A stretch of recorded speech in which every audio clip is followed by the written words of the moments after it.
for today. So I think it should work now. You should see the first slide of the presentation. If not, you just have to protest and raise your hands.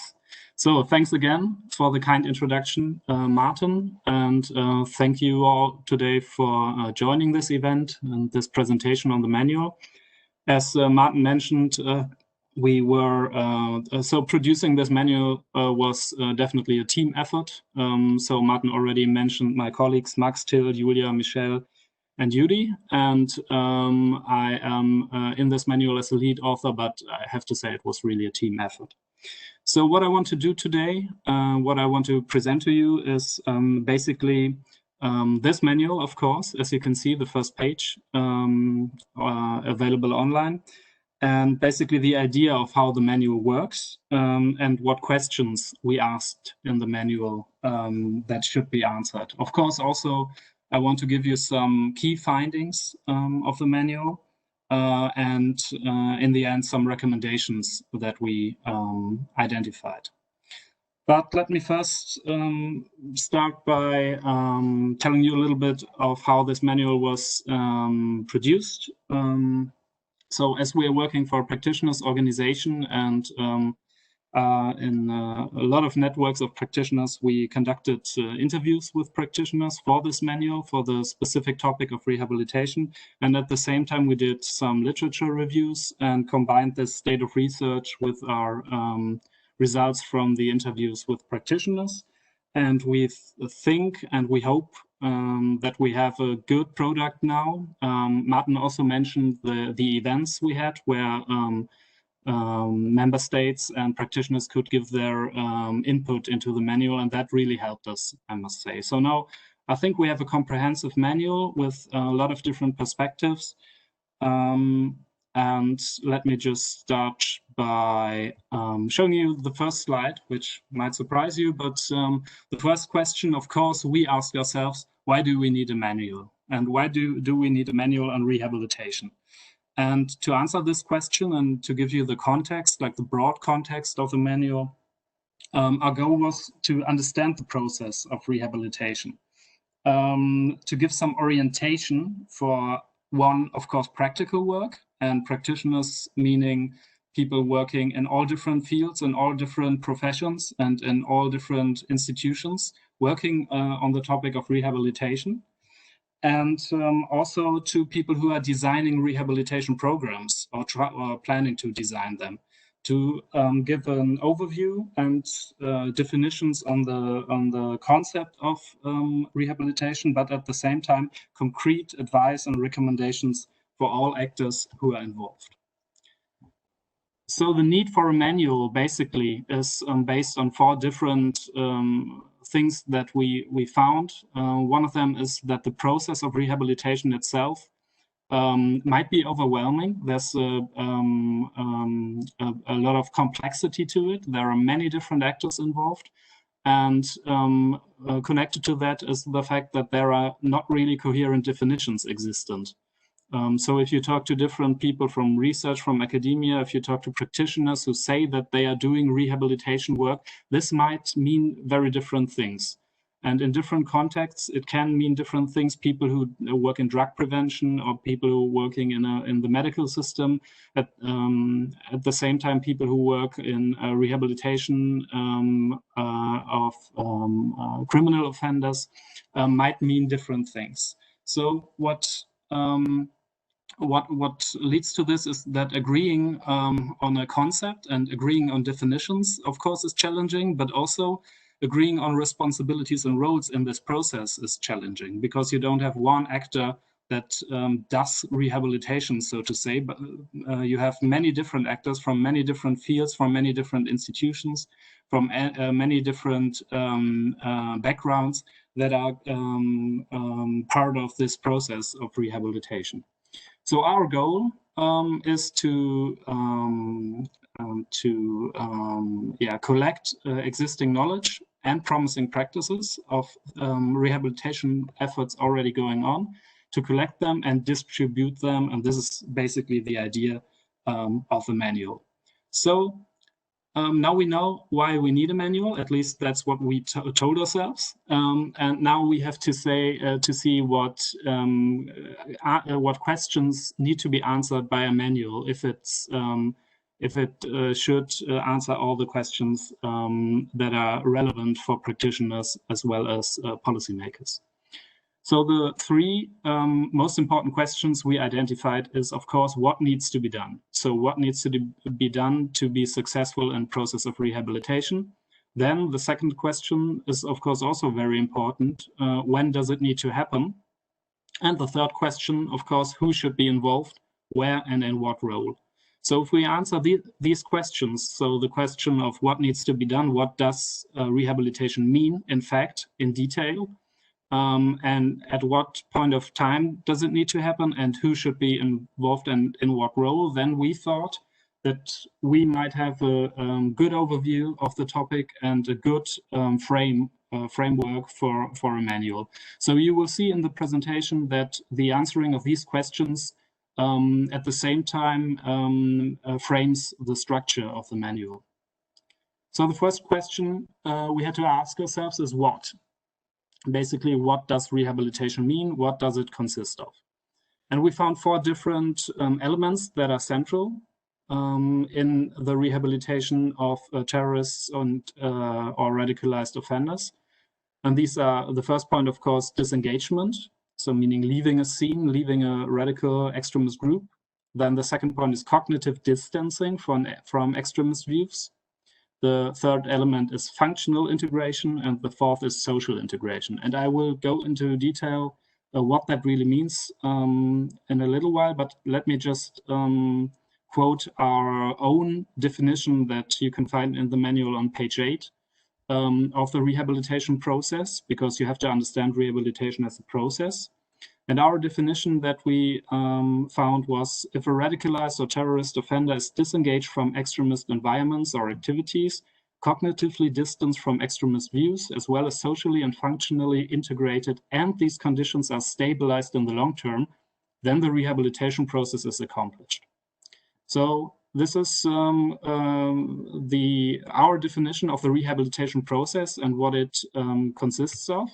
And of course, we had the lack of having people who did the layout to all our concepts and all the words. And what we came up with is this visualization of rehabilitation.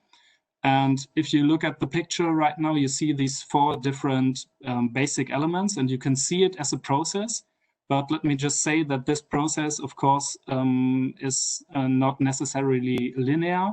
And of course, this process is ideotypical, meaning it's not always the same way this process goes. But as we understand it, these elements must be crossed off the list, so to say, to being able to call a rehabilitation process successful. And you see in the first slide, of course, the the element that we call de-radicalization, consisting of 1, disengagement, and 2, cognitive distancing. This, of course, is then combined with integration. And for integration, you have the social integration and the functional integration.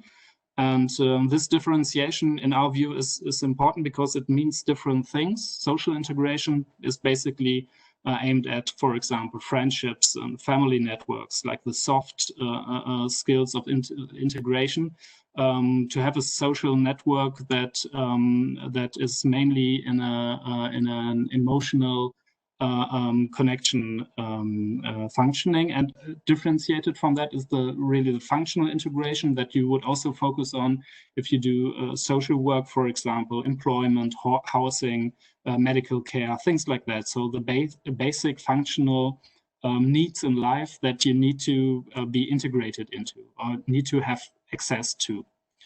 And if you combine these, and you have someone who is disengaged from groups and is cognitively distanced from extremist views, is then socially integrated in some kind of way, positively, of course, and is integrated also functionally, meaning having all the needs to, the functional needs one needs to survive in society, then and this is then stabilized over a long time, then you have the rehabilitated person. So ideotypically, this process would go like this. This is the rehabilitation process as we understand the elements it consists of.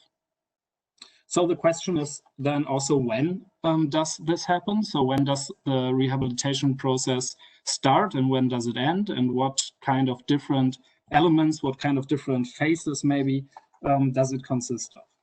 So we defined 7 different phases, and you will see that the manual is structured by these phases. I can't go into detail for every phase, and the elements of each chapter I will show you later in the presentation will mainly be based on phase 1. And this is mainly because I now just have the opportunity to tease you a little bit and give you a little bit information, but of course I want you to download the manual and read it. And so I will just briefly explain why we have this differentiation in 7 different phases. So we have phase 1 being judge, pretrial detention, and investigative custody.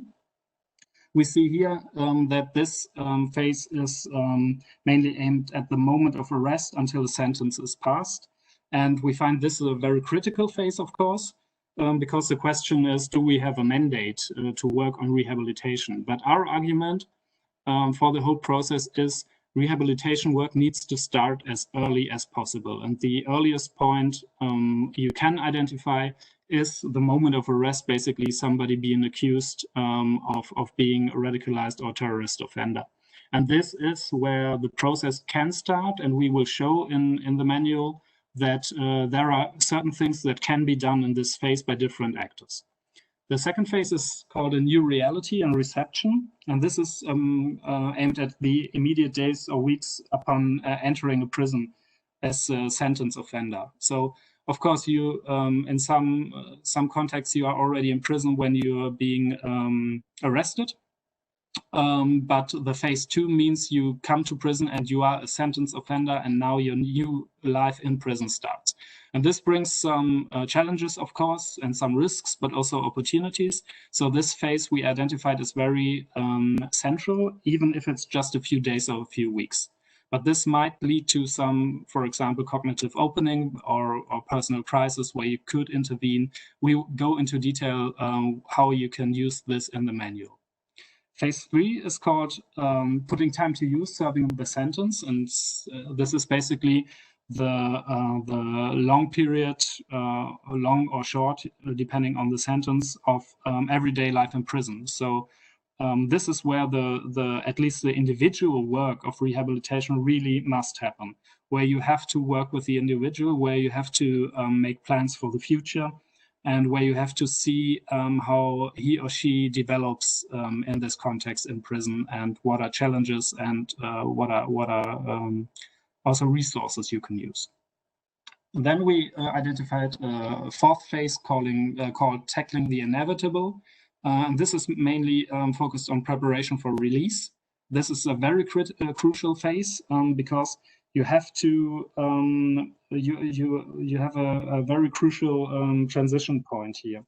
So preparation here is very crucial for the whole process because you have to prepare not only an offender, but also the outside social environment and the society outside that receives the released, so to say, for what's going to happen. And one of the central points here, we have many more points, but one of the central points for this period is expectation management.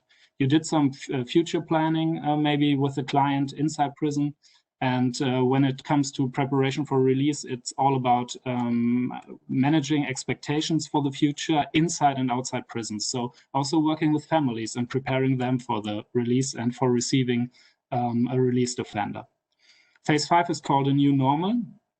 And there we focused on the first month post-release. It's also a very crucial phase, maybe not too long.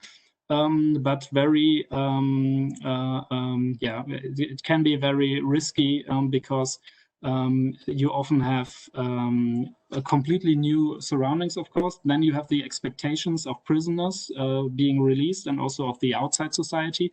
You have processes of stigmatization, of course. We will go into that detail later. You may most of the time, or in many cases, you also have a personal crisis because everything around the individual changes, expectations might not be met, things like that. We know that there are phases of like honeymoon phases when people come back to their families and they think now the new life starts, and then you also have disappointments because some expectations might not be met. The phase 6 we identified is called gaining traction. Then it's really about reintegration.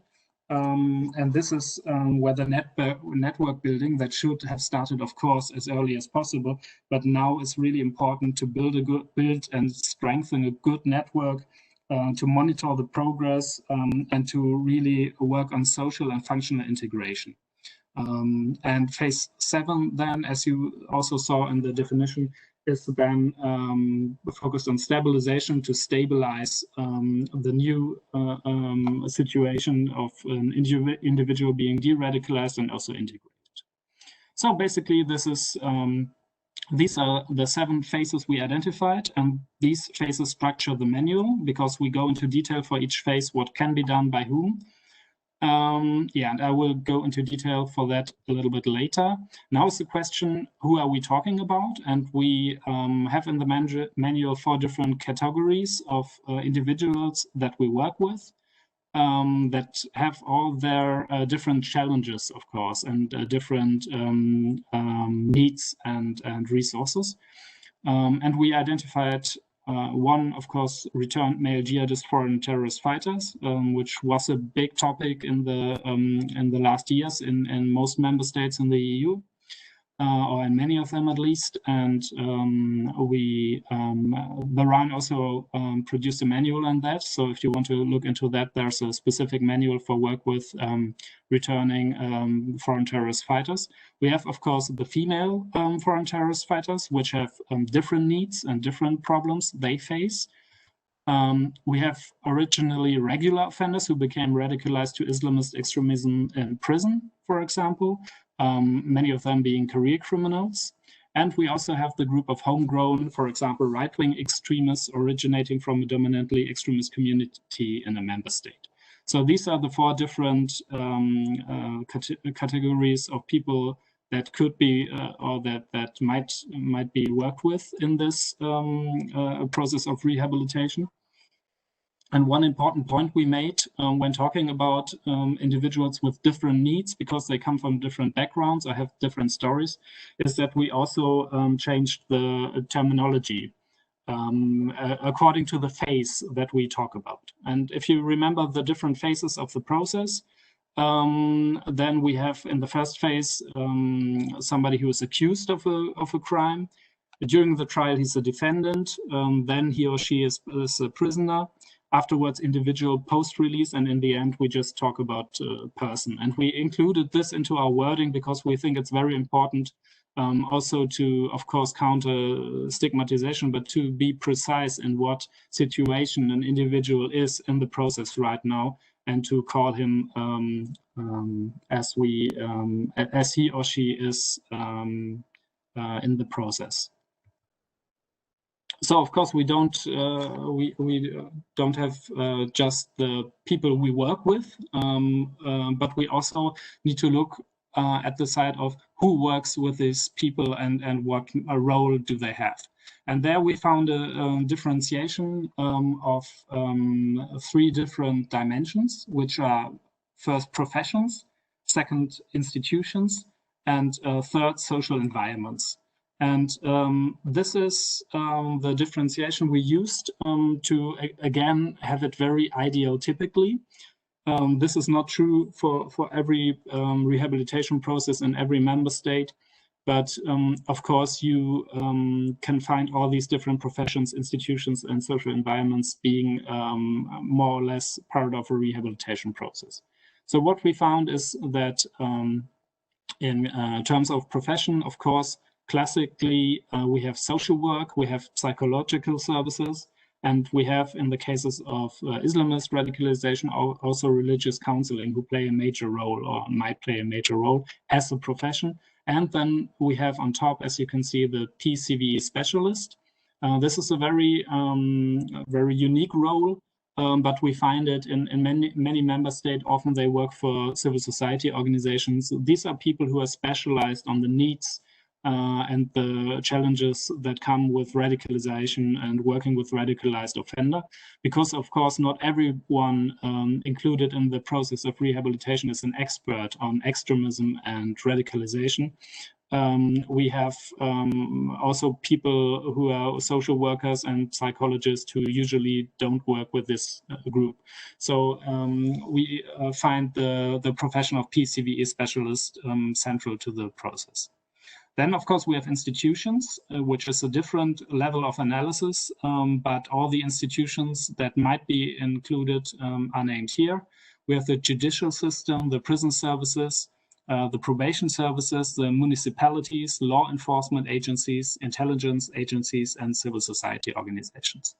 And as you can see, these institutions, of course, consist of people, and people have professions. So the combination of the profession and the institution adds even more complexity. So you can have social workers working for civil society organizations, social workers working for prison services, and so forth. You can have psychologists working for intelligence agencies, but also for probation services, and so forth. You can see where I'm going with this. This, of course, adds more complexity, but to analyze the process and to be specific on who needs to do what, it's good to differentiate between professions and institutions, because the institutions also change your perspective and the work you do automatically. So if you are a social worker working for a civil society organization, you might have slightly different perspectives than one working for prison services, for example. And the third category of people who are involved in the process are social environments, and there you have communities and families as the basic elements of social integration also. So after, I'm just trying to get to the next slide. Yeah. So after talking about the what and the when and the who, which were the three questions we wanted to answer to being able to have a structure for the manual. I will show you now how the manual is structured and give you some insights from the first chapter, where you can then see how it materializes in the manual, how you can use the manual if you are an actor who is involved in the process or someone who designs rehabilitation programs. So the manual is structured as follows. We have an introduction chapter, of course, where we explain how the manual is structured and is to be used. And if you're listening right now, maybe you don't need to read that anymore because I already told you. But nevertheless, of course, it helps. Then we have a brief description of the different phases and actors, as I just gave you. So we have some details on how we think the phases are differentiated and how the actors are defined, what makes a social worker, what makes a prison system, the prison system, and so forth. And then this is really the heart of the manual. We have detailed analysis of the different phases as well as the involvement of the actors. So the phases, we go through each phase and then we look at each actor, meaning each profession and each institution. And then we, let me just, okay. Then we have a detailed analysis and show what the actor can do in the phase to benefit the process of rehabilitation and how these actors can cooperate and communicate. And in the end, we have then general recommendations, which I will also give to you at the end of the presentation. Further reading with a list of literature that we found also in the researching of the state of the research. And in the end, we have an annex where we have a matrix, which I will also show you how to use, where you can identify very quickly what might be challenges, what might be good tools to work for each phase on the process of rehabilitation. So for each phase in general, it starts with the goals, of course, for the phase and the key takeaways. We have the context. We have a case study included to make it more practical and more close to the practical work. We have tools and method, challenges, indicators of success, and practice and action. And I will show you how this looks in the manual. We have one element that the manual starts with. This is for phase one, as I told you. There you can see the different symbols of actors and the proximity to the center, and there you can see how much they are involved. This is for the pre-trial detention phase. And the other examples I will show you are also for this phase. So we have, for each phase, then, as I told you, different definitions of which tools and methods can be used for rehabilitations. You see this very nicely structured as the judiciary, the prison system, the families, the psychologists, the religious counselors, the local authorities, the specialists. We have a very precise recommendations of what to do, how to do it in general.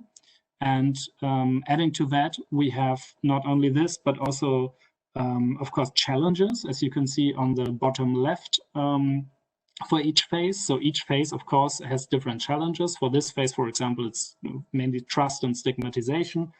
We have indicators of positive change, which might be helpful for monitoring the whole process. We have the case study, as I mentioned. You can see here the case study of Jay is introduced earlier in the manual, but this for phase one, we already have the situation of this individual and then some specific points of what to do. So for example, here, involve and work with the family and the community, things like that. And then very important point is practice in action, where it all then shows where in the different member states do we have programs that already tackle this phase and these specific problems that might be relevant. And for example, for phase one, we have the social net conferencing from Austria. This is only a short part of it. We then also have, of course, the contact address and the ways to reach these people and to talk to them about this specific program that might be helpful also for other practitioners. And this is the annex, as I already mentioned, where we summarized all these recommendations, specific recommendations. So you can have just a quick view at it. You go to phase one, you look at your role or maybe the role of other people involved, and then you can see, okay, social worker, I have to do this. These are good recommendations. These might be challenges and so forth. So we try to make it really practical, and also our goal was not to write the manual so that you have to read the whole 100 pages and then being informed, but also to being able to switch to different parts. So of course, during the whole manual, we have cross-cutting issues that are very important and that are always reappearing. And we identified 8 that are really central to the process of rehabilitation.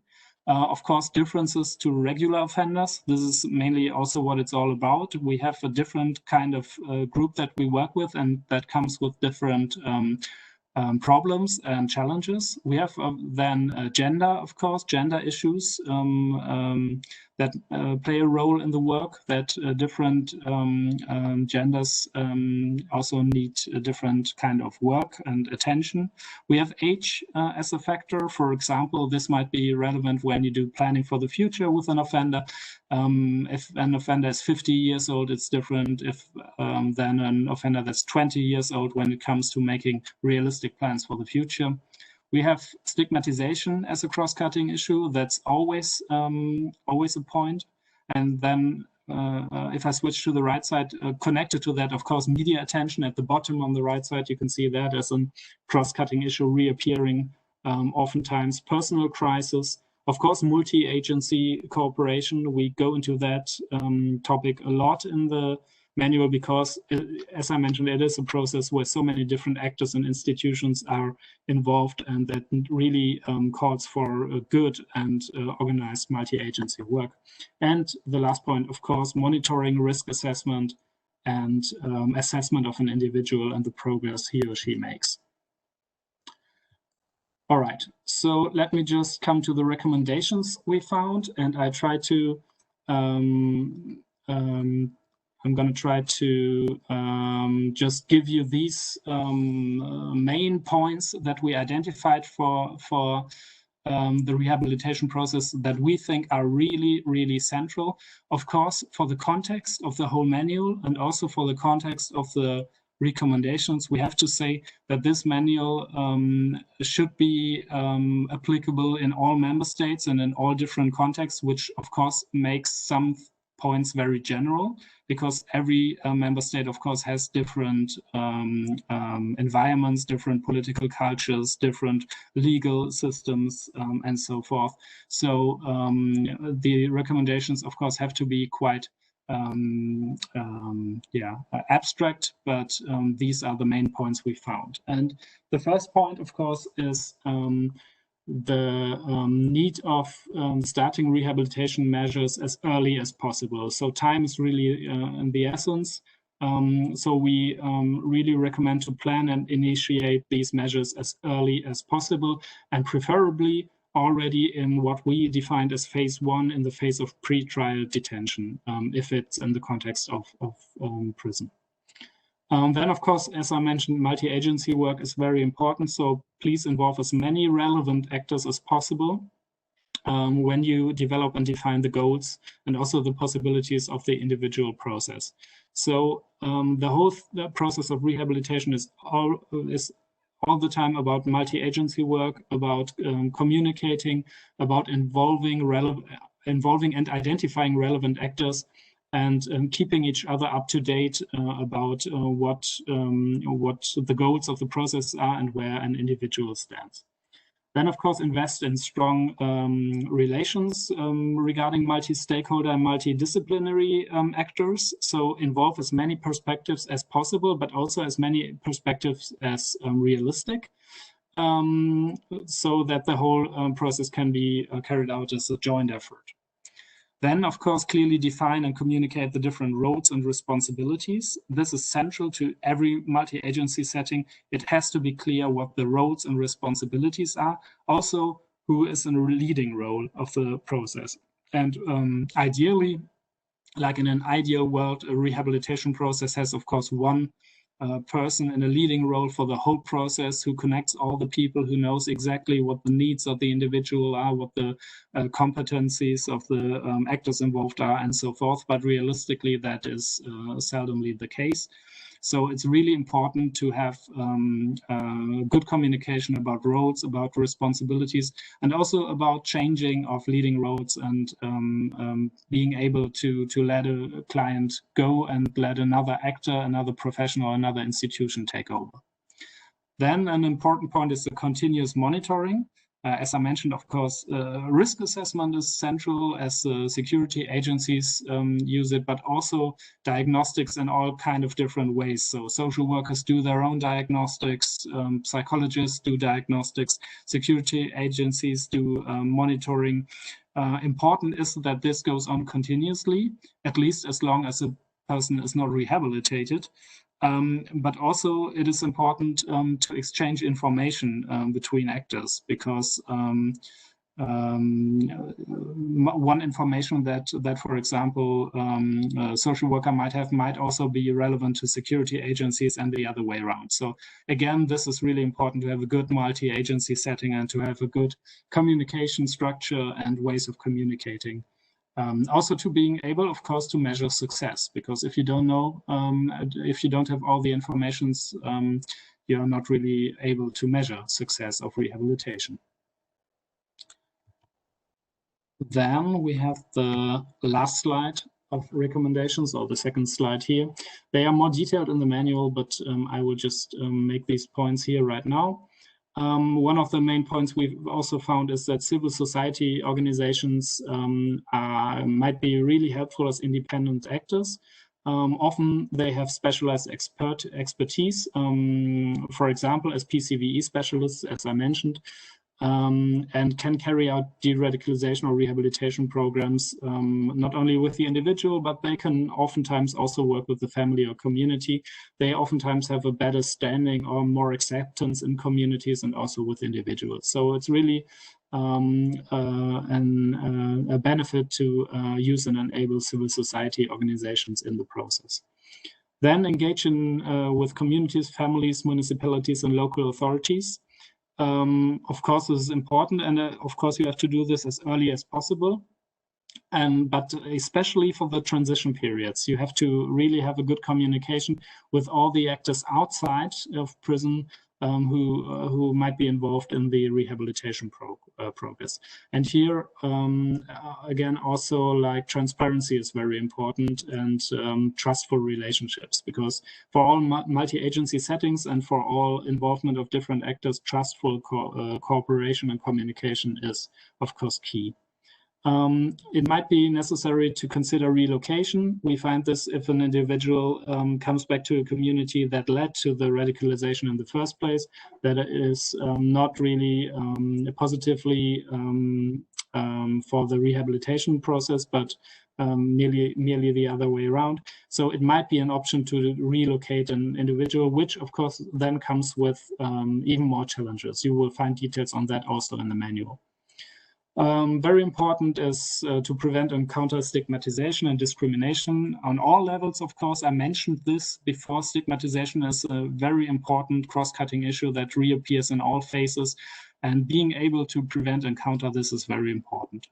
And the last point, consider age, gender, religious and ethnic aspects and differences throughout all steps when designing programs, and do not hesitate to include external experts. So all these factors that are also cross-cutting issues might be